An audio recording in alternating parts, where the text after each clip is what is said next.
Hello everyone, how are you doing? This is Daryl Guberman, CEO of Guberman PMC LLC, a quality consulting firm here in Connecticut. As you can see behind me is Jim Tassett. I had to get him away from his tennis match and he came in and he's standing behind me.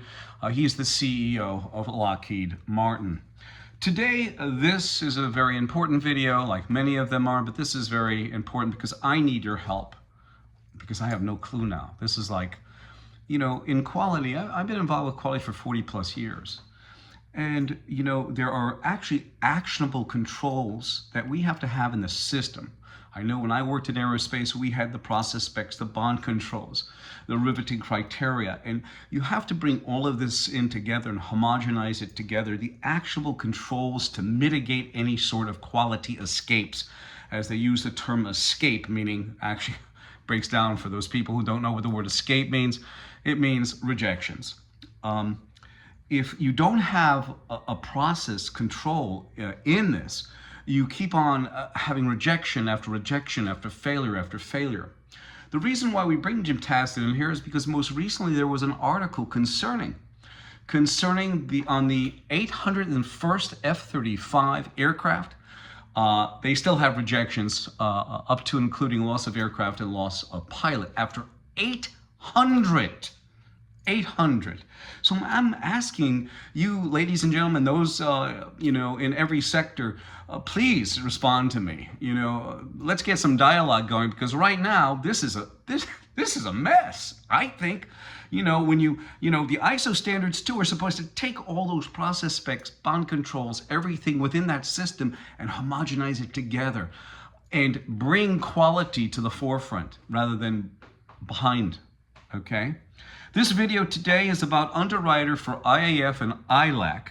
ANSI-ANAB appear to be culpable for Lockheed Martin failure in quality for the F-35, also the LCS littoral battleship, but we're going to focus more on the F-35 since I read in the Aviation Week that Israel wants 35 more of those aircraft. And they've had issues with them too. Quality issues. So let me go over the titles so that you know what the acronyms are, because in this arena of quality, they use the word obfuscation, means make things distorted, basically. That's the definition. So, Underwriter, international for the International Accreditation Forum Incorporated in Delaware. That's an organization that harbors all the accreditation bodies throughout the world. The ANSI-ANAB sit on there as well. ANSI-ANAB. ANSI took over complete control over ANAB in December of 2018. You have which is the American National Standards Institute, an organization that not only writes standards but also does accreditation, and also the American National Crediting Board, which is an accreditation organization, also I guess a registrar because we've seen that in laboratory, whatever. So you have IAF and ILAC, IAF Incorporated in Delaware, the International Laboratory Accreditation Cooperation in Australia, and you have ANSI and ANAB, American National Standards Institute, American National Crediting Board. So I'm going to read this again. Underwriter for ILAC, IAF, ILAC, ANSI, ANAB appear to be culpable for Lockheed Martin failure in the F-35. Yes, and I need some help though. Don't you have controls? Don't we have controls in our business? No matter what type of business we're in, we have to have some sort of procedures to follow, or else you'd be out of business in 2 to 3 years. It'd be done if you didn't have the procedures in place and develop them all the time. Don't you think so? I don't know. What do you think? Do you think that? Well, let me show you this, and then please respond because I want to show you Lockheed. First of all, let's get ANSI out here. The American National Standards Institute is a private, non-for-profit, non-governmental corporation having both federal agencies and corporations on board. You have IAF and ILAC, which are sister organizations to each other. Okay, they're one and the same organization. You have ANSI and ANAB, okay, ANSI and ANAB that sit on the IAF. They're members of the IAF. Now, we pulled out government contractors and on websites and all that, and it states that ANSI-ANAB are underwriters, which means they take all legal responsibility for IAF and ILAC and those organizations that sit on IAF and ILAC because they are equivalent in accreditation to ANSI-ANAB accreditation, so they take full responsibility. We have the triangle, the quality triangle of underwriters, where you have ANSI-ANAB. It shows you the registrars, and it shows you the different organizations. I will gladly send this to you. There'd be no problem. 203-556-1493 or Daryl, DAROL, TQRS@yahoo.com. I wanted to get this basic flow chart out for you, since I don't understand. You got to help me with this, because an underwriter cannot be watched over, I don't think so, by the Association of Accrediting Bodies, IAF. I'm going to show it to you rather than me trying to explain this thing. Let me get a pen. You have ANSI-ANAB or underwriters for the IAF and ILAC. Now, IAF and ILAC are oversight for the accreditation bodies. Who are on the accreditation bodies? They only gave you a couple. You have ANSI and ANAB, you have UKAS, you have Accredia, which I think the guy of Accredia is actually running IAF now. I don't know. And then you have, yes, he is, and NACI, which is the National Accreditation Cooperation of Iran, and you have the Pakistani Accreditation Cooperation. The reason why I put Iran and Pakistan, because they're equivalent in accreditation to ANSI-ANAB, which means, an example, if on Boeing's website, supplier portal, it said must be ANSI-ANAB or internationally equivalent. I have, by the way, now you have IAF and ILAC watch over the accreditation bodies. The accreditation bodies watch over their registrar, and the registrars watch over Lockheed Martin or any other company. The reason why I have these 7 different registrars on board is because they sit on ANSI's board, right over by Lockheed Martin, right over by ANAB, the accreditation body they use to put on their certificate. Now, aren't there supposed to be controls to mitigate this? Isn't there supposed to be impartial oversight? But you have 7 registrars accredited by ANAB that sit over by Lockheed Martin. Can somebody answer that question? Let's continue on. I don't know.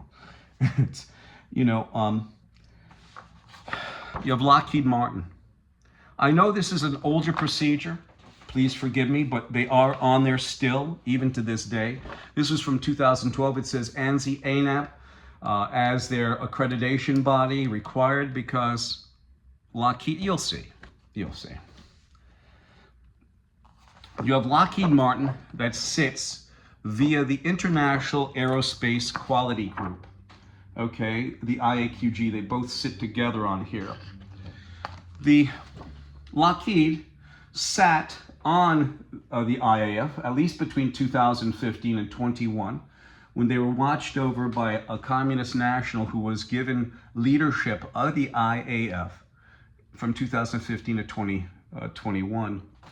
The funny thing about the IAQG is that there was a procedure written by ANAB in 2003 for the adoption of the International Aerospace Quality Group Online Aerospace Supplier Information Systems. If you read 4.2 and 4.3, and please write back and let me know, does this talk in any way about quality certification? Your process is getting better to assist you in sending out aerospace companies a better product. No, if you read 4.2, it says you cannot refuse to be on the OASIS database. 4.3 is the kicker, where it says if you don't pay database fees, you're going to get your cert taken away. Does that sound like quality to you? Does it? Please answer. Please. Somebody's got to do something. And look at this. The FAA sits by Lockheed on ANSI's board. On top of it, you have the Department of Defense sitting there. Federal Trade Commission, Homeland Security. But the kicker is this. In order for you to mitigate any sort of quality issues, okay, actionable controls should be in place to mitigate this. But we have, okay, we have a situation of this. It states this. And this was from a government report. And Pratt & Whitney also ended up with the same discrepancy in the same report. It states this. The F-35 program did not sufficiently implement or flow down technical and quality management system requirements to prevent the fielding of non-conforming hardware and software. This could adversely affect aircraft performance, reliability, maintainability, and ultimately program cost. Lockheed Martin Company and its subcontractors did not follow disciplined AS9100 management system practices. It appears that these companies that sit on ANSI are skipping processes. And the whole thing is about having actionable controls in the process. And what makes it disgusting is that all of these organizations like Lockheed sit on ANSI, right over by the accreditation body ANAB that they shove onto their suppliers. Is there something wrong with that? Is there any sort of impartiality? Is there? Because right now, all I see is this, obfuscation. I'm going to leave it here, but I need some help with this. Please answer those questions about, aren't there any controls, actionable controls that you have in your systems where you work that you must follow in order for you to produce a good product? It appears that they have all these standards and they push the standards, yet they themselves don't do as I do as I say. That's their mantra. My telephone number is 203-556-1493. This is Daryl Guberman. I look forward to hearing from you because they're underwriters. ANSI-ANAB are underwriters. So what does that mean to a company that has a failure in the system, like Lockheed Martin with the F-35, like Boeing with the 737 MAX? What does that mean? If they're underwriters, they take all legal responsibility for the failure in that system. And they will say, no, we don't. We only certify the system, not the product. But by them being an underwriter, that means they take on the product quality, not the system that it's being manufactured in.